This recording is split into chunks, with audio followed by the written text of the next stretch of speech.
Bonjour à tous, bonjour à chacun d'entre vous, bonjour. Bonjour à Gemma et Jean-Paul, ils ont traversé le Massif central pour venir nous voir. Merci d'être là. Je vous invite à prier. Seigneur, merci pour ce moment que tu nous permets de passer ensemble, rassemblés ici dans cette église, rassemblés pour regarder à toi, porter nos regards vers toi, prendre du temps dans notre vie, pour nous placer devant toi, pour te dire merci, pour t'apporter toute notre reconnaissance, pour tout ce que tu fais dans notre vie et pour tout ce que tu feras encore. Seigneur, je te demande de conduire ce moment. Je te demande de poser ta paix et ta bienveillance sur tous ceux qui n'ont pas pu être là, à nos côtés, soit parce qu'ils sont atteints dans leur santé, soit parce qu'ils sont trop loin, soit parce qu'ils sont trop âgés. Je veux te remettre aussi les autres communautés qui se rassemblent en ce moment dans Bergerac, que tu les bénisses et que tu bénisses aussi toutes les autres églises qui se rassemblent à travers notre pays, à travers notre monde. Que ton esprit soit sur eux et que ta paix soit sur eux. Amen. Dans Marc au chapitre 6, le verset 31, c'est Jésus qui parle, il leur dit « Venez à l'écart, dans un lieu désert, et reposez-vous un peu, car beaucoup venaient et repartaient et ils n'avaient pas même le temps de manger. » Et puis au psaume 105, les versets 1 à 3, « Célébrez le Seigneur, invoquez son nom, faites connaître parmi les peuples ses hauts faits. Chantez pour lui, jouez des psaumes pour lui, réfléchissez à tous ses actes étonnants. Mettez votre fierté dans son nom sacré, que se réjouisse le cœur de ceux qui cherchent le Seigneur. » Et je vous invite à chanter 2 chants. Le premier, ça sera « Je chanterai gloire ».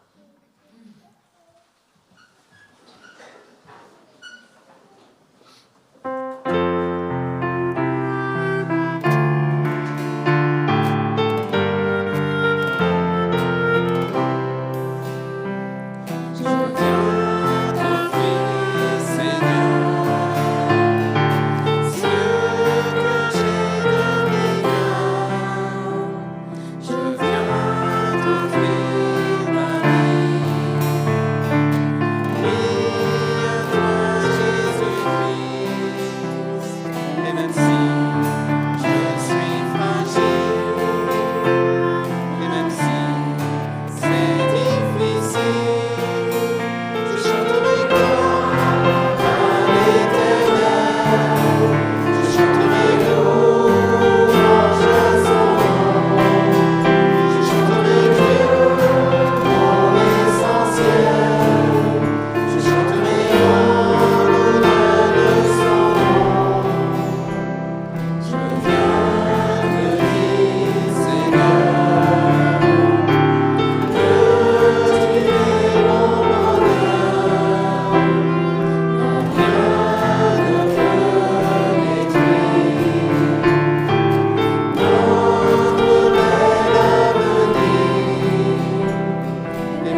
poursuivre avec Bénis Dieu, ô mon âme.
Pour ceux qui ne me connaissent pas, je suis ce qu'on appelle un contemplatif. Je suis en admiration devant la beauté des paysages, plutôt des montagnes, voire des volcans. Je travaille avec des vignerons et donc je passe beaucoup de temps dans les vignes. Et malgré les années qui passent, je ne me lasse pas dans la merveille de cette nature qui est devant mes yeux et qui varie selon l'heure du jour, la météo, les saisons. Le psaume 104, les versets 1 à 13. Que je bénisse le Seigneur. Seigneur mon Dieu, tu es grand, tu es revêtu d'éclat et de magnificence. Il s'enveloppe de lumière comme d'un manteau. Il déploie le ciel comme une toile.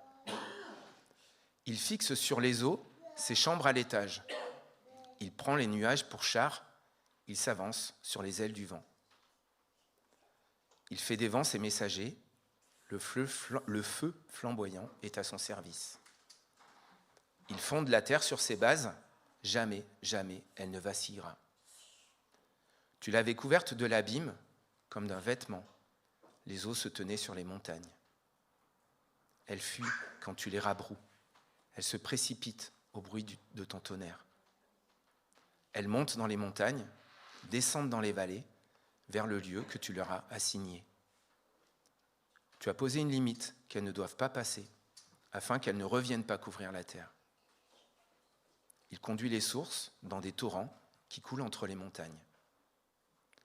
Elles font boire tous les animaux des champs, les ânes sauvages y étanchent leur soif. Les oiseaux du ciel demeurent près d'elles et font entendre leur voix parmi le feuillage. De ses chambres à l'étage, il arrose les montagnes. La terre est rassasiée du fruit de tes œuvres.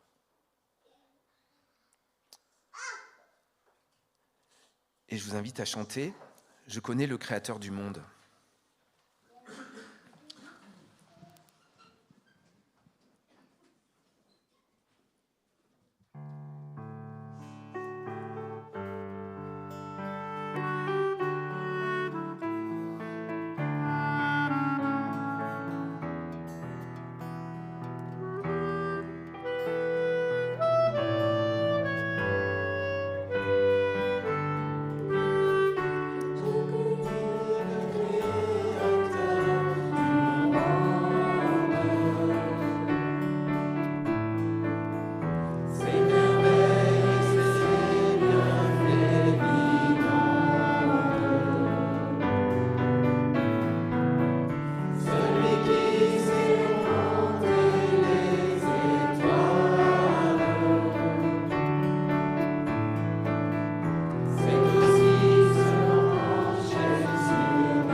C'est pas fini.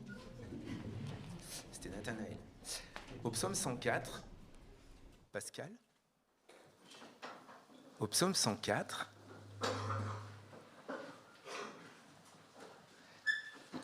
les versets 14 à 24.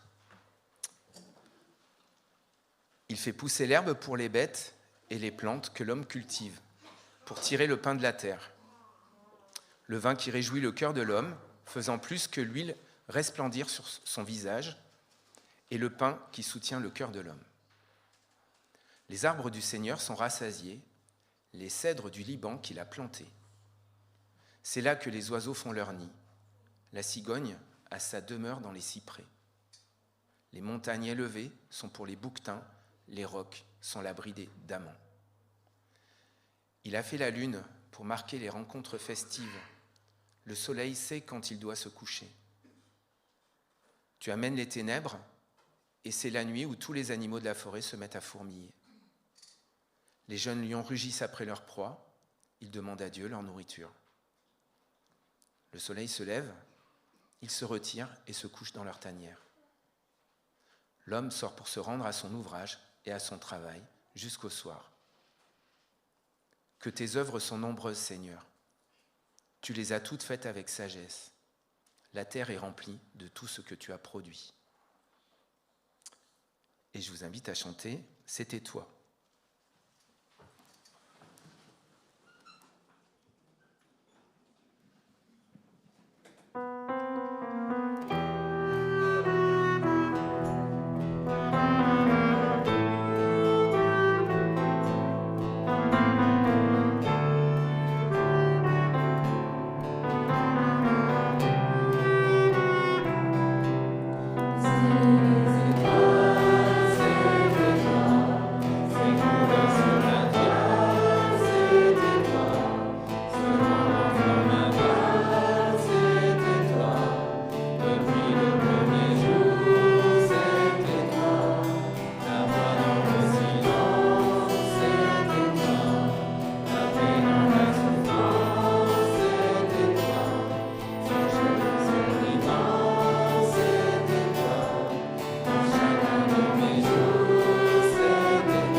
J'ai oublié de demander, est-ce qu'il y a l'école du dimanche? Ouais. C'est bon. Je vous ai retenu assez longtemps.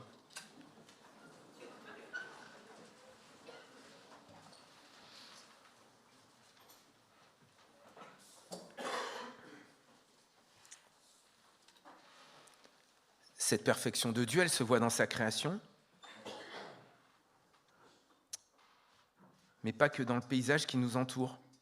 Elle se voit aussi dans ce qu'on veut vivre dans l'Église.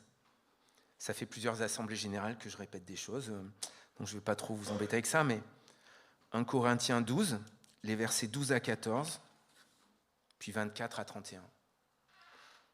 En effet, comme le corps est un, tout en ayant une multitude de parties, et comme toutes les parties du corps, en dépit de leur multitude, ne sont qu'un seul corps, ainsi en est-il du Christ. Car c'est dans un seul esprit que nous tous, soit juifs, soit grecs, soit esclaves, soit hommes libres, nous avons reçu le baptême pour appartenir à un seul corps, et nous avons tous été abreuvés d'un seul esprit. Ainsi, le corps n'est pas une seule partie, mais une multitude. Tandis que celles qui sont décentes n'en ont pas besoin. En fait, Dieu a disposé le corps de manière à donner plus d'honneur à ceux qui en manquaient, pour qu'il n'y ait pas de division dans le corps, mais que toutes les parties du corps s'inquiètent de la même façon les unes des autres.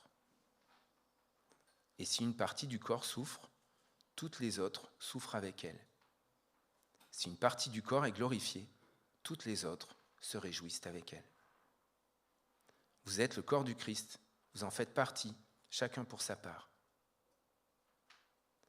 Or Dieu a placé dans l'Église premièrement des apôtres, deuxièmement des prophètes, troisièmement des maîtres, ensuite il y a des miracles, ensuite il y a des dons de guérison, des aptitudes à secourir, à gouverner diverses langues. Tous sont-ils apôtres? Tous sont-ils prophètes? Tous sont-ils maîtres? Tous font-ils des miracles? Tous ont-ils des dons de guérison? Tous parlent-ils en langue? Tous interprètent-ils? Passionnez-vous pour les meilleurs dons de la grâce, et je vais vous montrer la voie qui surpasse tout.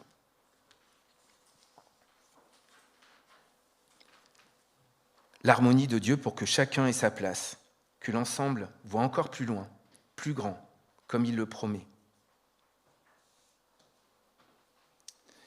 Il y a 2 semaines en Assemblée Générale, j'ai évoqué le passé en fait de cette église sur le peu de temps que je l'ai vue et que je la connais, que j'ai vu évoluer de l'impasse Doublé, dans la petite impasse là-bas derrière la mairie, avec une 20aine de personnes au culte, et 30 ans plus tard, ici, avec 60, 80 personnes le dimanche. Le dernier verset, 1 Corinthiens 12. Désolé José. Je vais vous montrer la voie qui surpasse tout. On va chanter « Nous sommes une maison pour toi » et après nous aurons un temps de prière libre pour que chacun puisse se sentir libre de prier à haute voix ou dans son cœur. Et donc nous chantons « Nous sommes une maison pour toi ».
Nous prions.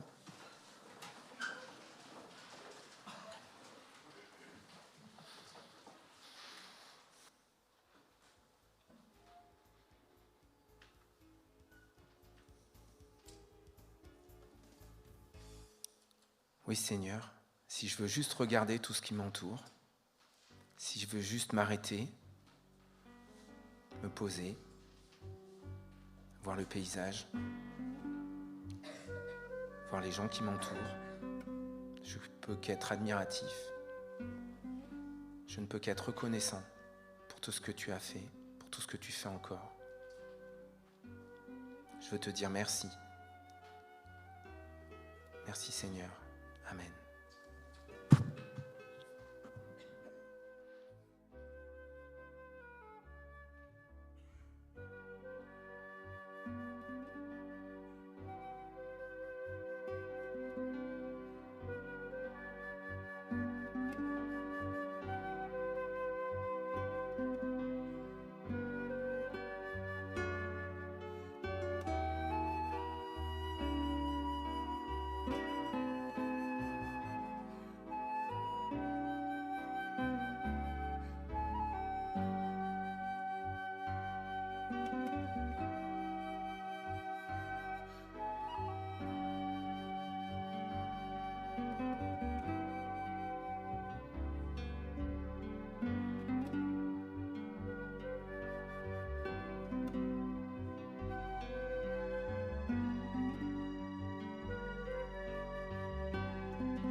Ce que nous avons, c'est Dieu qui nous le donne.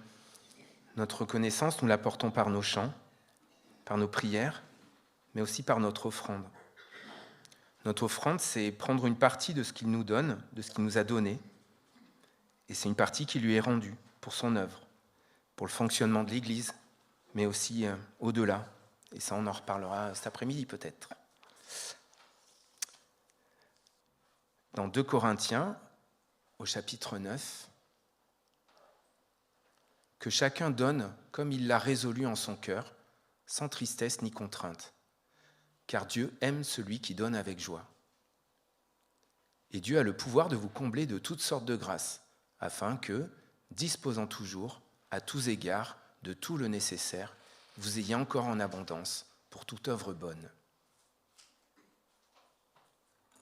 Et je vous invite à chanter « Merci d'un cœur reconnaissant ».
Ce corps évoqué tout à l'heure va au-delà de l'Église. Alors, il y a une chanson d'un groupe qui s'appelle Mes souliers sont rouges qui évoque un arbre, une branche. C'est une chanson à répéter où on rajoute toujours une petite idée derrière chaque couplet. Cette chanson, elle commence par... elle s'appelle La branche dans l'arbre. Et cette chanson, elle part de l'arbre, puis la branche. Puis dans la branche, il y a un nœud. Puis dans le nœud, il y a un petit trou. Puis dans le petit trou, il y a un petit nid.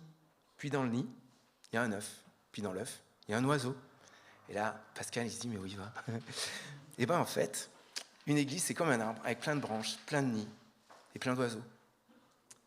Notre église de Bergerac, ça pourrait être un arbre isolé dans un champ. Quand l'arbre il est isolé dans un champ, c'est un gros arbre, etc. Ben, notre église, dans son histoire, dans son passé, elle a fait le choix de ne pas être un arbre isolé dans un champ. elle a fait le choix d'être un arbre dans un petit bosquet qui est dans une forêt. Ce bosquet, cette forêt, c'est l'union des églises évangéliques libres, avec plein d'autres églises. Pourquoi il dit ça ? Parce que maintenant, je vais laisser la place à Gemma, qui est pasteur à Valence. C'est Gemma qui va nous apporter le message. Et Gemma, c'est la présidente de notre union d'églises.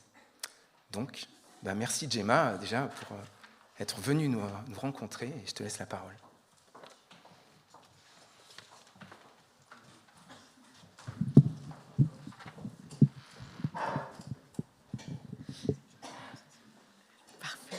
Merci Lilian, merci à chacun de vous pour votre accueil.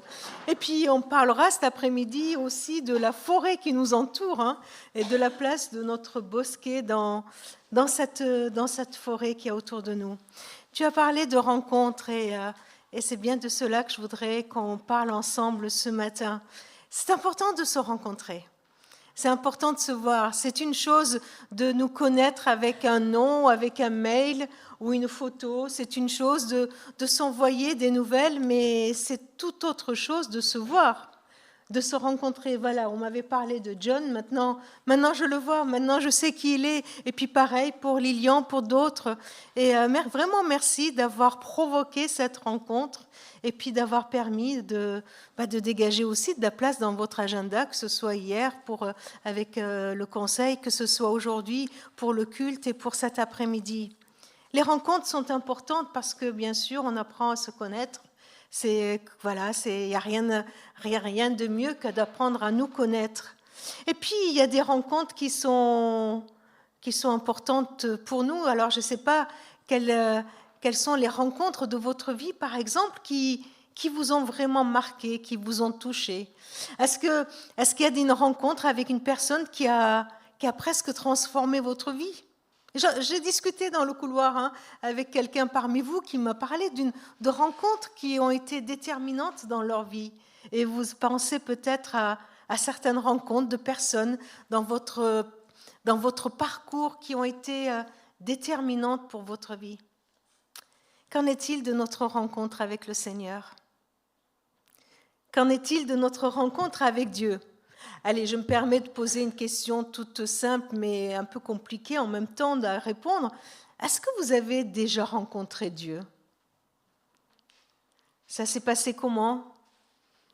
Ça s'est passé quand ? C'était quand la dernière fois que vous dites « Ah là, j'ai vraiment rencontré Dieu ». Oh là là, maintenant ils se disent « Mais qui c'est celle-là qui vient et qui commence à nous poser des questions intimes comme ça ?» C'est une question qui me préoccupe, qui m'intéresse énormément ces temps-ci. Et vous êtes dans la campagne écoute de l'Union, et cette écoute de Dieu nous prépare à une rencontre, n'est-ce pas ? Rencontrer Dieu. Quand est-ce la dernière fois où je me dis là, j'ai rencontré Dieu ? Alors vous dites peut-être, mais de quoi, de qui elle nous parle ? Oui, de Dieu. De Dieu. Pas juste d'un ami ou d'une personne qu'on connaît sur un listing mail ou je ne sais quoi. De Dieu, de ce Dieu tout-puissant que nous venons de louer, de celui qui connaît le nom de chaque étoile, chaque astre, chaque montagne, chaque arbre de tout bosquet. Ce Dieu créateur des collines, des vallées, de tous ces vignobles. Ce Dieu créateur de l'eau, de la pluie, du soleil, des fourmis, des aigles, des moutons comme des tigres. Oui, de ce Dieu-là. Quand est-ce que je l'ai rencontré ? Vous pourriez me dire, mais rencontre impossible, improbable. Et vous avez raison. Comment oser dire qu'un être humain comme moi puisse rencontrer le Dieu Tout-Puissant ? Comment un simple humain limité par ce que nous sommes, par notre humanité, pourrait rencontrer le Seigneur des Seigneurs, le Roi de gloire ? Le Dieu tout-puissant, créateur et saint. Et nous sommes là tous les dimanches à venir ensemble et souhaiter, aspirer à le rencontrer, à vivre une communion avec lui.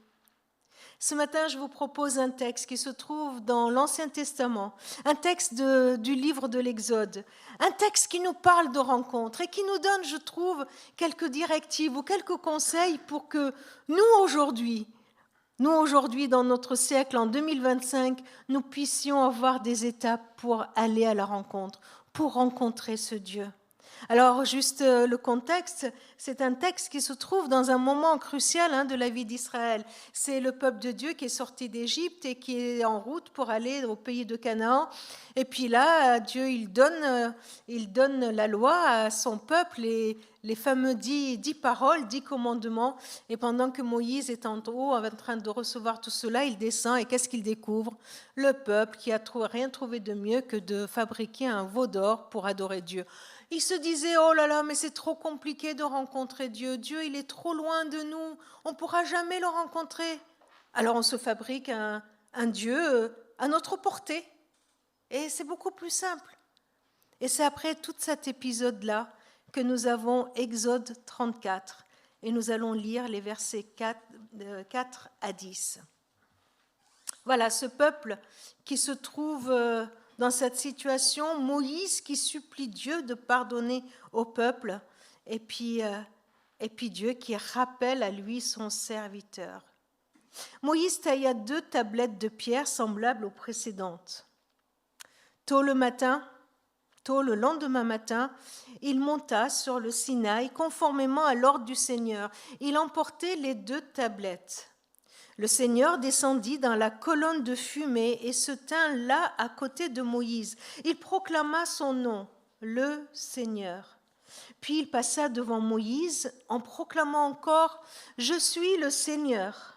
Je suis un Dieu compatissant, bienveillant, patient, d'une immense et fidèle bonté. Je manifeste ma bonté envers les hommes jusqu'à 1000 générations en supportant les péchés, les désobéissances et les fautes. Mais je ne tiens pas le coupable pour innocent. J'interviens contre celui qui a péché, contre ses enfants, ses descendants, jusqu'à la 3e ou la 4e génération. » En toute hâte, Moïse se jeta à terre pour adorer le Seigneur. Puis il s'écria « Seigneur, puisque tu m'accordes ta faveur, je t'en supplie, viens nous accompagner. Je sais bien que ces gens sont rebelles, mais pardonne nos péchés, nos fautes, et considère-nous comme ton peuple. » Le Seigneur déclara à Moïse, « Je vais conclure une alliance avec vous. En présence de tout le peuple, je réaliserai des merveilles telles qu'on n'en a jamais vu de pareilles. Nulle part sur terre et dans aucune nation. » Jusque-là, notre lecture. Comment cette rencontre est possible et comment aujourd'hui la rencontre avec Dieu peut être possible? Ce texte nous le montre et c'est très important de se le rappeler, c'est que l'initiative vient de Dieu. Elle vient de Dieu. Il nous est possible de rencontrer Dieu parce que Dieu le désire. Il y a tellement de raisons pour que Dieu arrête de vouloir une relation avec son peuple, que ce soit au temps de l'Exode, que ce soit avec nous, franchement.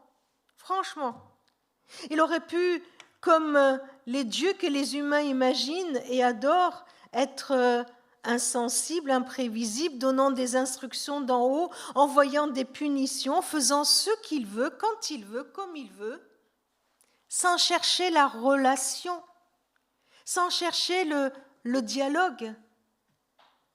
Dieu, il ordonne à Moïse de venir à lui. Dieu, il voit cette situation de confusion, et Dieu, il dit à Moïse, viens. Il l'invite à vivre une rencontre, ce tête-à-tête avec lui. Dieu a invité Moïse, comme il nous invite chacun de nous. Et nous l'avons lu, comme il invite chacun de nous avec des « venez à moi ».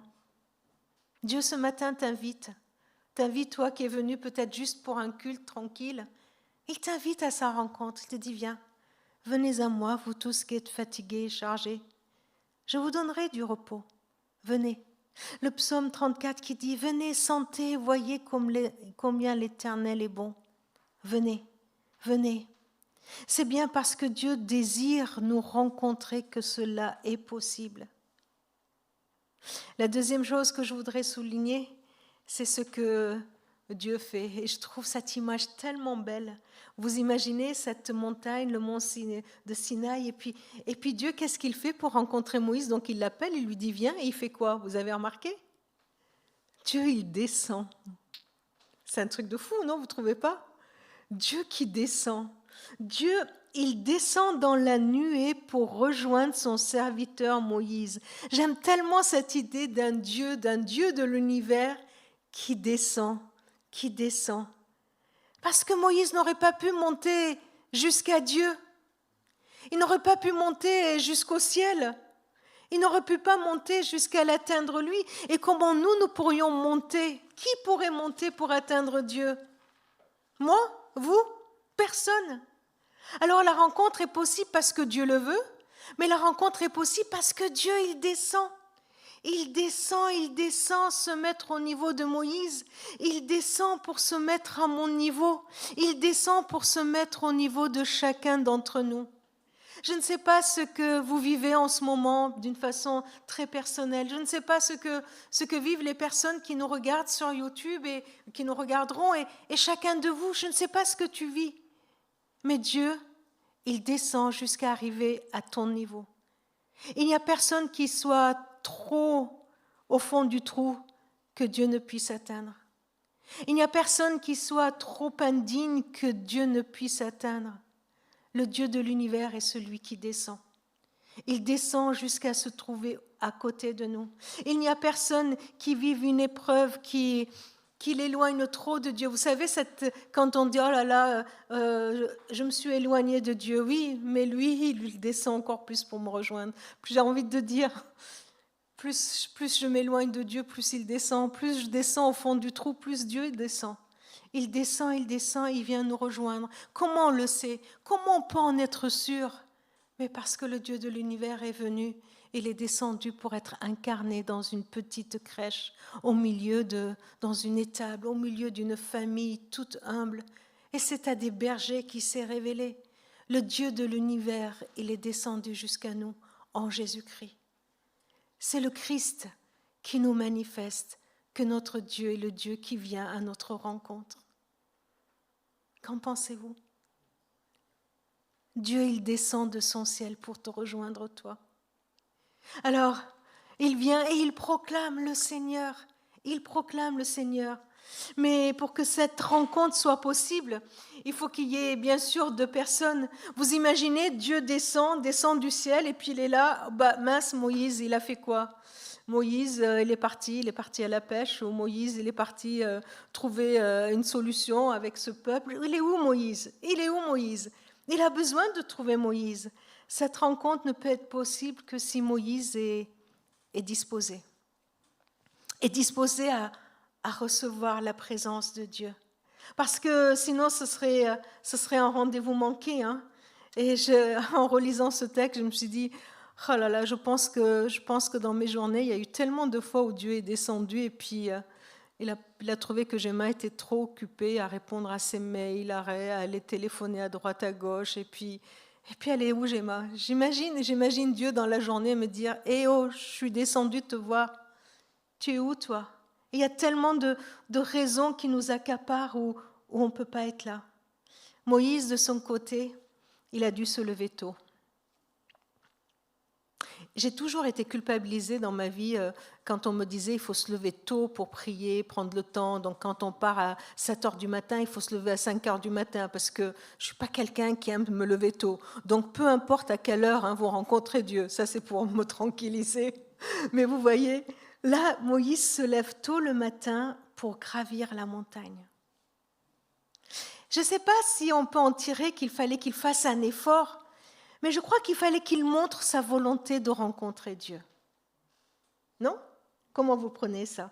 Le fait qu'il devait gravir la montagne. Il fallait qu'il montre sa volonté d'aller à la rencontre de Dieu, de répondre à cette invitation. Il ne pouvait pas rencontrer Dieu en restant en plein milieu de tout ce vacarme et ce bruit du peuple, avec toutes ces plaintes du peuple. Il veut rencontrer Dieu. Pour ça, il fallait qu'il gravisse à son tour. Mais voyez, tout est relatif, entre Dieu qui descend jusqu'à Moïse et Moïse qui gravit la petite montagne, tout est relatif. à l'échelle de Dieu, il devait faire quelques millimètres, hein, c'était quelque chose de ce style-là. Mais Moïse voulait cette rencontre, il fallait qu'il gravisse, mais il fallait aussi qu'il quitte ce peuple, qu'il quitte ses appréhensions, qu'il quitte les attentes du peuple qui était là sur lui, qu'il quitte ce quotidien si prenant, qu'il quitte toutes les choses qu'il doit faire, qu'il quitte ses fonctions de conducteur du peuple, qu'il quitte son travail, qu'il quitte pour rencontrer Dieu. Et là, ça me parle encore. Je suis, comme je vous l'ai dit, très travaillée par cette rencontre avec Dieu, et en particulier dans mon ministère, que ce soit à l'Église de Valence, que pour l'Union. Et plus ça va, et plus ça va aussi à un âge, hein, je me rends compte que je peux passer à côté d'une vie de proximité avec Dieu quand je refuse de quitter mes préoccupations, de quitter le travail si important que je suis en train de faire pour aller à la rencontre de Dieu. Cette proximité avec Dieu, ce temps passé avec Dieu, rien, absolument rien ne peut le remplacer. Ni mes compétences, ni mon désir, ni ma volonté, ni mon énergie, ni tout ce que je peux mettre en place. Rien ne peut remplacer ce moment de dialogue, de cœur à cœur avec Dieu. Moïse en avait besoin, Jésus en avait besoin. Jésus, tôt le matin, il se levait pour aller parler avec son papa. Jésus, Dieu incarné, Fils de Dieu, tout-puissant. Il nous a montré la voie à suivre.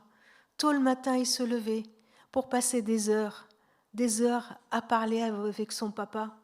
Et pour ça, là, il nous faut faire violence. Il nous faut faire violence pour quitter. Il nous faut faire violence pour sortir de nos habitudes, pour aller à la rencontre de ce Dieu qui descend pour nous rejoindre. Alors, qu'est-ce qui se passe dans cette rencontre, dans ces minutes, ces heures échangées entre Moïse et Dieu? Et il y a Dieu qui vient. Et je trouve qu'il y a quelque chose d'extraordinaire qui se passe. Ce quelque chose extraordinaire, c'est-à-dire qui sort de l'ordinaire, quelque chose que j'aimerais vivre dans mon quotidien. C'est Dieu qui se révèle à Moïse encore et encore. C'est Dieu qui se fait connaître à Moïse. C'est Dieu qui dit à Moïse, voilà qui je suis. Il ne lui dit pas, voilà le peuple, je vais faire ci, je vais faire ça. Il ne lui donne pas une stratégie, il ne lui donne pas des plans d'action, il ne lui donne pas des trucs comme ça. Il lui dit pas, je vais te coacher, allez, fais un peu de muscu, un peu de ci, un peu de ça, fais une formation comme ci, une formation comme ça. Non, la première chose que Dieu fait, il lui dit, je vais te montrer qui je suis. Je vais te permettre de me rencontrer vraiment. Je vais me dévoiler à toi.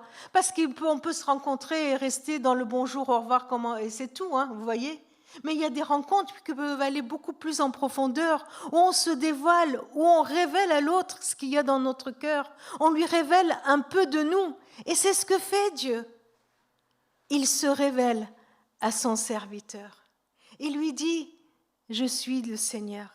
Et j'imagine cette conversation. Il regarde Moïse et lui dit, tu sais, je suis le Seigneur. Et il lui dit, qui est ce Seigneur? Il lui dit, je suis un Dieu compatissant. Je suis un Dieu compatissant. Alors, je suis Seigneur, il est en train de dire, tu sais Moïse, je viens à ton niveau, mais je ne suis pas de ton niveau. Je viens à ta rencontre, mais n'oublie pas que je suis le Seigneur. Je suis le roi des rois, je suis ton ami, ton proche, mais je suis Dieu. Ne l'oublie pas, je suis éclatant de gloire, de majesté. Il manifeste sa gloire, il manifeste qui il est, et il vient lui dit, je suis un Dieu compatissant. C'est un Dieu qui a pitié de nous. C'est un Dieu compatissant qui peut comprendre nos douleurs. Même mon petit bobo que quelqu'un pourrait dire, oh ben c'est rien du tout. Il est compatissant. Il ne nous dit pas, écoute Gemma, franchement, arrête de pleurnicher, c'est bon quoi. Avec tout ce que j'ai fait pour toi, lève-toi, c'est bon. Non, il est compatissant. Il comprend ma souffrance. Il comprend ce que tu vis. Il comprend tes préoccupations. C'est un Dieu bienveillant. Il veut notre bien. Il met tout à l'œuvre pour notre bien. C'est un Dieu patient. Il accepte cette souffrance de l'attente jusqu'à ce que nous, on puisse se réveiller et comprendre quelque chose. C'est un Dieu qui est immense et fidèle en bonté. Sa bonté se renouvelle chaque matin. Il est fidèle, il ne nous abandonne pas, il ne nous abandonnera jamais. Immense et fidèle bonté. C'est un Dieu qui pardonne. C'est un Dieu qui ne nous lie pas, ne nous limite pas, ne nous enferme pas dans nos manquements. Il ne nous dit pas, c'est fichu avec Gemma, ça y est, c'est fichu, je ne peux plus rien faire avec elle. Il pardonne, il pardonne, et il pardonne. C'est un Dieu qui est juste. Et j'aime l'idée que Dieu soit juste, parce que ça me permet de penser que c'est celui qui fait justice aussi. Et il nous fait justice. Et dans cette rencontre, Dieu se révèle à Moïse. Dans cette rencontre, Moïse, il doit apprendre tout à nouveau qui est ce Dieu à qui il a affaire. Mes amis, est-ce que vous avez besoin de cela? Est-ce que vous avez besoin d'une nouvelle révélation, mais d'une révélation continue, hein? Que Dieu continue à chaque jour à nous manifester qui il est vraiment. Alors Moïse, devant la révélation de Dieu, il est semé à genoux, il s'incline devant lui, il reconnaît que lui, il n'est qu'un serviteur. Il dit, puisque tu m'accordes ta faveur, il dit, puisque tu acceptes qui je suis, puisque tu nous acceptes d'être un Dieu qui soit avec nous, alors moi, ton serviteur, moi, ton esclave, je veux t'obéir, je veux te suivre. Et puis il dit, est-ce que tu veux bien nous accompagner? Est-ce que tu veux nous accompagner? Est-ce que tu veux continuer à nous faire grâce? Il s'appuie sur la grâce de Dieu. Il compte sur son pardon pour implorer son pardon. Si j'ai trouvé grâce à tes yeux. Non pas tu es obligé, tu ne peux pas faire autrement. Non. Il reconnaît l'état du peuple, un peuple au cou raide, un peuple rebelle. Il n'essaye pas d'excuser le peuple, il ne cherche pas des circonstances atténuantes, mais il est là, il confesse, il avoue qui il est. Et il demande à Dieu de marcher devant lui, parce qu'il veut le suivre. Il demande l'aide de Dieu, il a conscience que de lui-même, il ne pourra pas y arriver.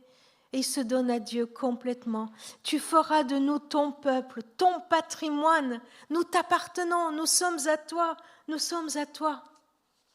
Et Dieu pose à nouveau dans cette rencontre d'un Dieu tout-puissant, compatissant, fidèle, plein de bonté, pardonnant, et de son serviteur qui reconnaît son besoin, qui s'appuie sur sa grâce, qui s'appuie sur le pardon reçu de Dieu, qui s'appuie sur la bonté de Dieu. Alors il y a une alliance qui est conclue, une union, une alliance qui s'engage et Dieu qui vient qui dit « Je vais conclure une alliance avec vous en présence de tout peuple, je réaliserai des merveilles. » Alors ce qui est extraordinaire, c'est que, bon, ils ont déjà vu plein de choses, hein. Ils avaient eu les plaies d'Égypte, la mer Rouge qui s'ouvre, les cailles, la manne, ils ont vu le rocher, l'eau qui jaillit du rocher, ils ont vu encore beaucoup de choses.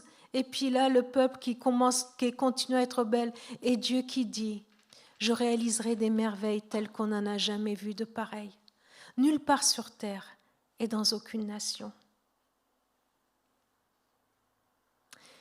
Votre église a déjà plusieurs années, hein. J'aime beaucoup l'histoire d'une église et j'ai vu la fresque là, qu'il y avait dans le couloir et j'ai pu discuter avec les uns et les autres. Alors je vous posais souvent la question, hein, depuis quand cette église existe, etc.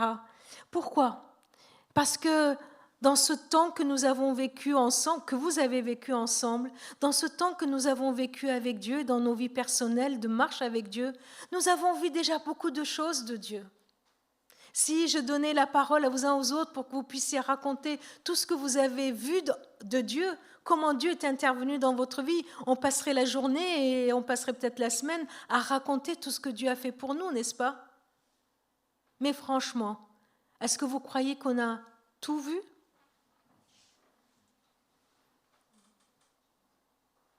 On a tout vu? Mais non.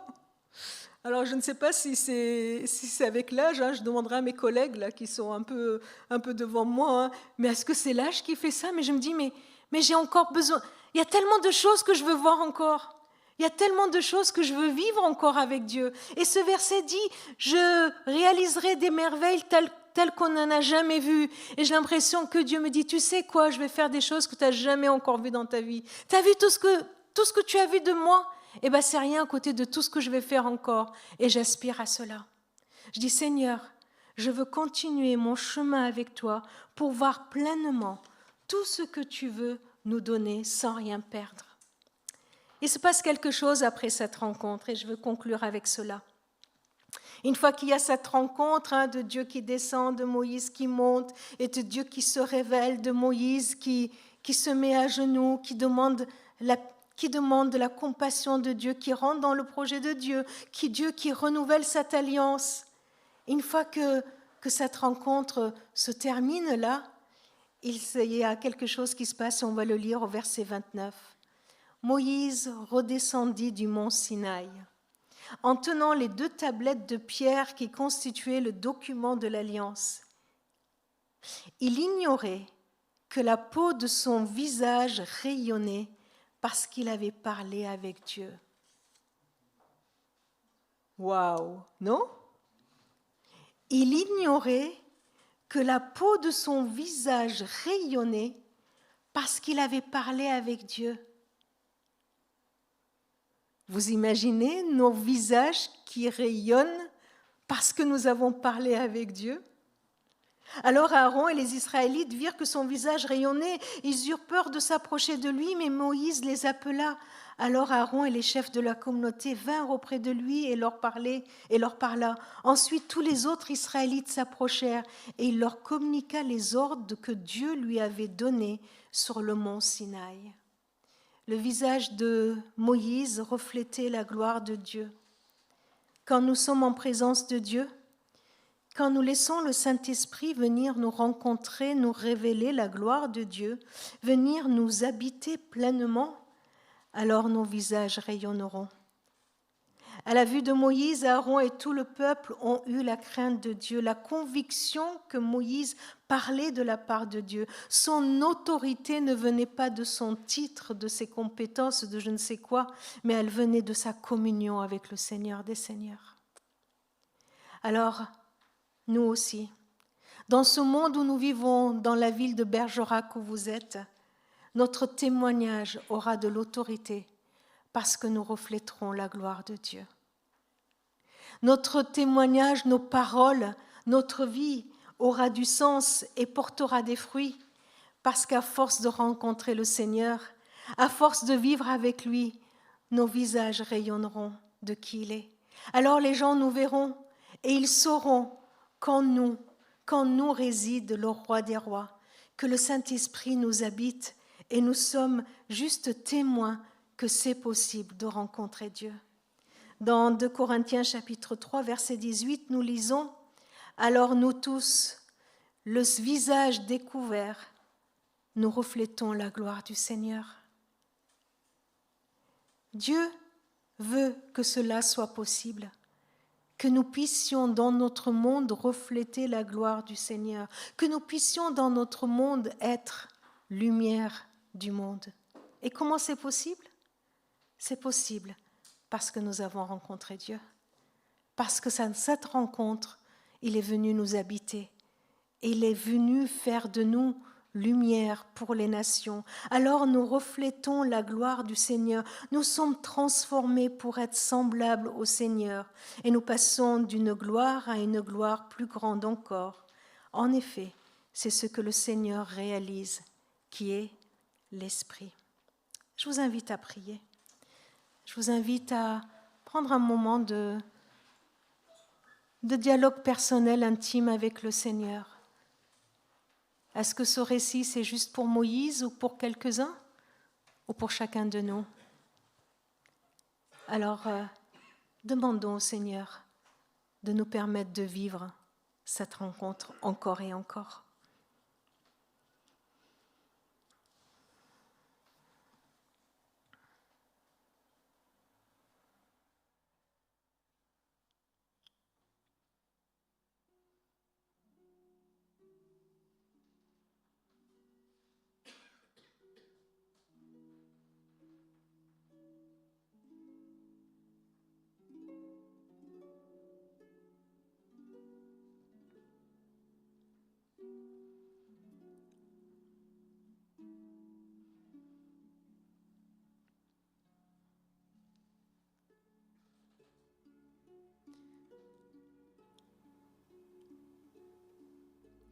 Seigneur, tu connais chacun d'entre nous et tu sais de quoi chacun a besoin pour oser gravir la montagne, quitter son quotidien et venir à ta rencontre. Seigneur, merci pour ta proximité. Merci de descendre du ciel pour venir vers nous. Seigneur, je te demande vraiment de nous libérer pour que rien ne soit un obstacle pour vivre pleinement cette rencontre. Et merci parce que toi, le Dieu de l'univers, tu veux te révéler à nous. Alors, continue, Seigneur, par ton esprit à venir confirmer en nous qui tu es. Continue, Seigneur, à nous donner tellement envie de toi que pour rien au monde on voudrait passer à côté. Et pardon pour toutes les fois où on a préféré continuer notre route sans toi. Seigneur, je te prie pour la ville de Bergerac, je te prie pour toute cette région, que tes enfants, Seigneur, que tes enfants rayonnent tellement de toi, que tous les habitants des environs, en les voyant, puissent te voir toi, puissent voir ta gloire, Seigneur. Amen.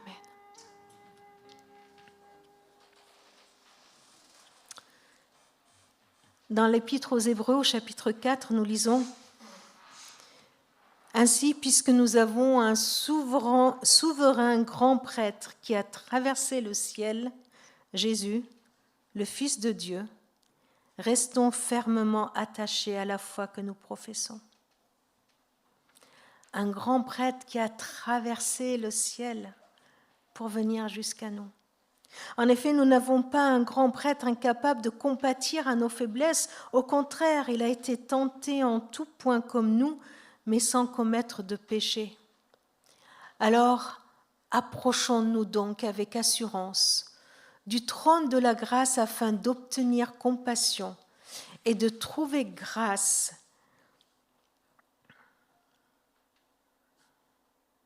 pour être secourus au moment opportun.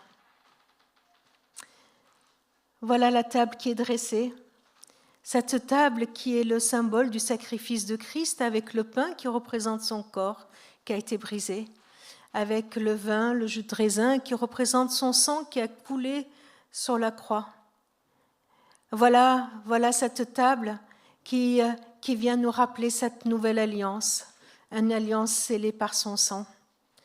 Cette nouvelle alliance où Christ s'approche de nous, il quitte son ciel pour venir vers nous, pour donner sa vie à la croix, pour nous montrer qu'il est capable de nous pardonner, pour nous montrer qu'il est capable d'être juste. Sa justice éclate à la croix.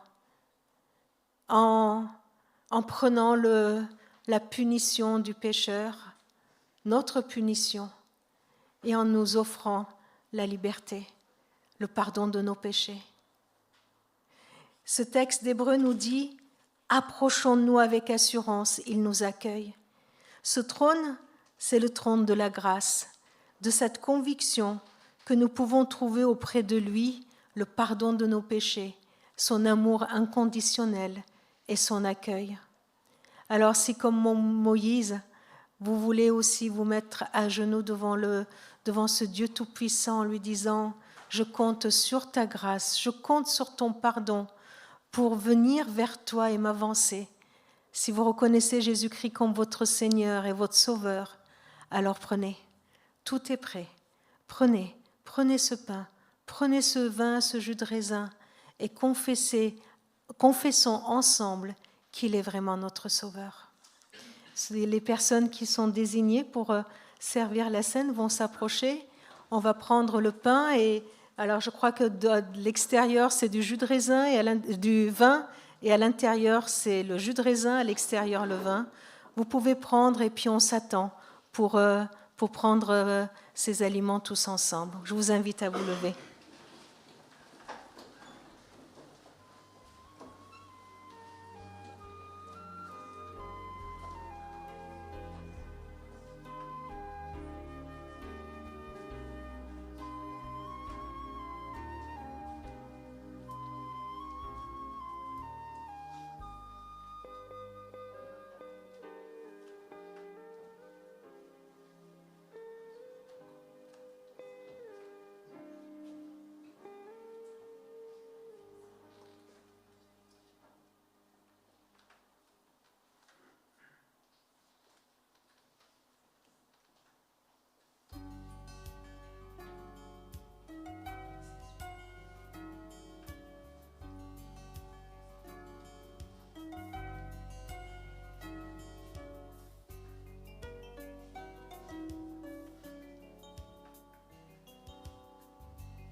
Merci Seigneur pour ton corps qui a été brisé pour nous.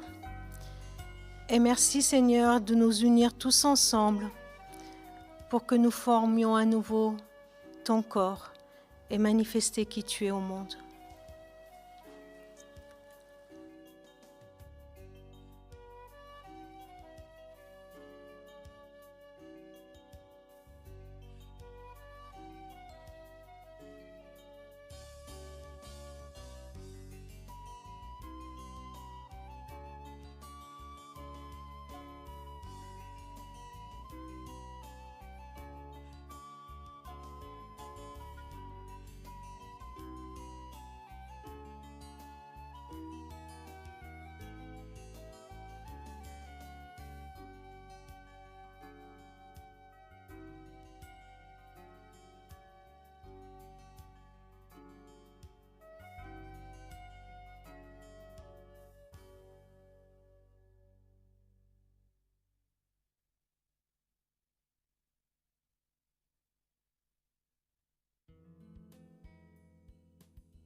Merci Seigneur pour ton sang qui a coulé et avec lequel tu as scellé cette nouvelle alliance qui nous promet la vie éternelle en toi, qui fait de nous tes enfants, tes héritiers et qui nous promet Seigneur la vie en abondance et la vie éternelle.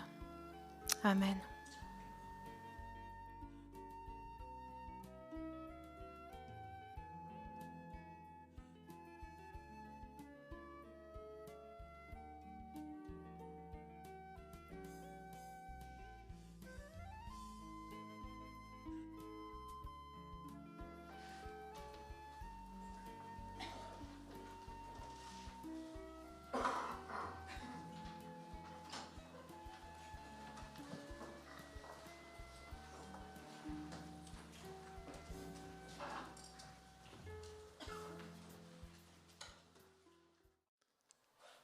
Merci Gemma pour ce message, merci pour ton enthousiasme, pour cette rencontre. C'est sûr, on n'a pas tout vu, il a encore plein de choses à nous montrer. Et merci donc pour la rencontre qu'on a pu avoir avec toi, Jean-Paul. Je veux te dire toute notre reconnaissance, que ce soit quand on est dans le milieu associatif, dans l'entreprise, dans une église, qu'on porte des responsabilités, on comprend toute la dimension de la charge et de la représentation de tout ce que ça signifie. Donc merci d'avoir accepté d'assumer cette charge, de représenter toutes nos églises dans tous les endroits où il faut aller représenter notre union d'église. Merci à Jean-Paul pour le temps qu'il met à notre disposition pour que tu ailles nous représenter le temps pour lequel tu n'es pas à ses côtés. Merci aussi Jean-Paul. Donc merci à vous deux. Merci à tous ceux qui t'accompagnent dans l'équipe, au sein de la commission synodale, au sein de toutes les commissions, pour tous les sujets qui concernent notre union d'église, que ce soit pour les bâtiments, que ce soit pour les pasteurs, puisque comme j'ai déjà dit, les pasteurs sont partie du pool des pasteurs de l'union, qui les met à la disposition de nos églises. Donc il y a des commissions qui gèrent le pool des pasteurs. Donc merci pour tout ce travail, merci pour tout le temps que vous nous consacrez. Et voilà, tu pourras leur apporter notre reconnaissance et nos remerciements. Nos salutations aussi à l'église de Valence. C'est la grande sœur, ils sont très nombreux à Valence. Ici, on est une petite église dans un petit village. Un beau petit village, Jean-Paul. Un beau petit village. Donc, les annonces.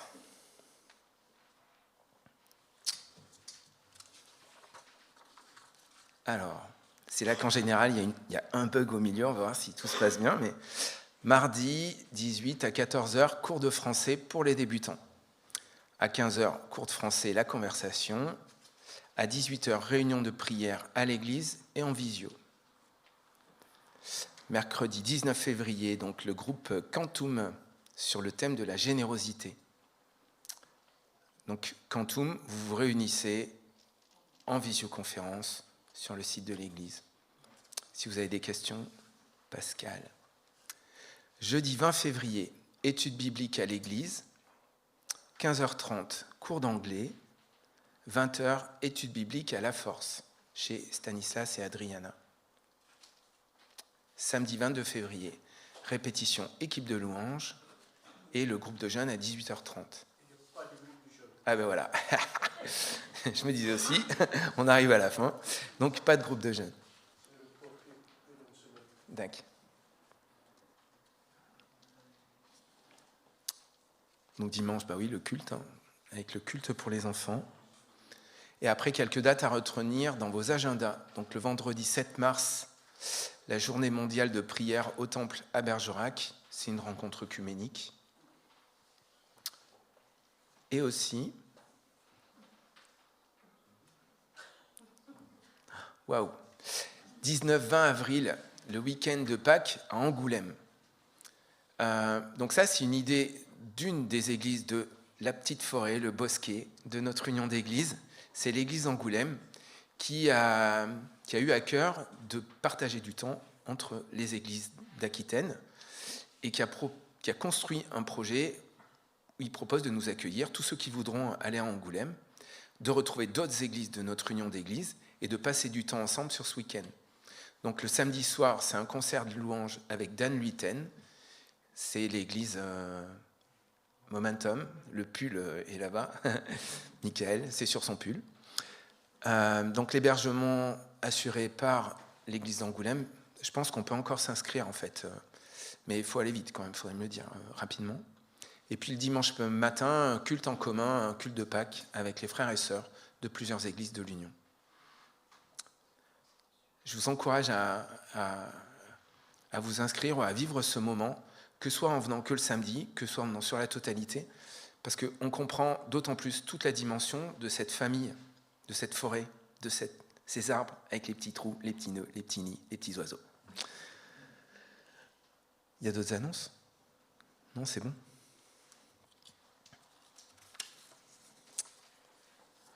Je vais vous lire un dernier passage dans Hébreux, au chapitre 13, les versets 20 et 21. Que le Dieu de la paix, qui a ramené d'entre les morts le grand berger, par le sang d'une alliance éternelle, notre Seigneur Jésus, vous forme en tout ce qui est bon pour faire sa volonté, qu'il fasse en nous ce qui lui est agréable, par Jésus-Christ, à qui soit la gloire à tout jamais. Amen. Il y aura un petit apéritif avant qu'on se quitte pour ceux qui veulent partir. Il y aura un repas partagé pour ceux qui veulent bien rester. Et cet après-midi, donc Gemma, on va avoir un temps d'échange sur la petite forêt, voire la grande forêt, qui est après l'Union. Donc n'hésitez pas à rester, même si vous n'avez pas préparé forcément à manger, il y a toujours trop, donc il y a toujours de quoi accueillir. Et on passera un temps agréable, je n'en doute pas, cet après-midi. Donc avant de se séparer ou d'aller à l'apéritif, je vous invite à chanter un dernier chant qui, je l'espère, restera dans votre tête toute la semaine. Yahweh.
Merci les musiciens.